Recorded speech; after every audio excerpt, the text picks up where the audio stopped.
ወንድ ናችሁ ሞክሯት እናንተ ወንድ ናችሁ። ያ እኔ ፎቶአችሁን ዘቅዝቄ አረ ወላ ብር እየከፈልኩ ነው አሮጊቶችን ማስረፍ። በቪዲዮ ማትመጪው ግን ቅድም ነው በቪዲዮ ላይ ያልኩሽ። ፈልገሽኝ ነበር። ኖ ናቲ የኔ እናት እያሙሽ ነበሩ።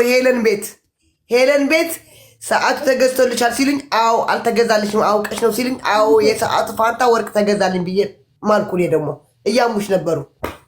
አዎ ሄለን ዝናሽ ሆነው እያሙሽ ነበሩ። ሀቅ ነው የምናገረው። ማንን? እኔ ደግሞ አዎ ተገዝቶልኛል ብዬ ማልኩ ስለገዛችልኝ። የኔ ፍቅር ቆይ አስገባሻለሁ። የኔ ፍቅር ራሴን ማስገባት ተይ። ረጁ ግላ እኔ ለምንድን ነው ስልጣን ማሰጭኝ?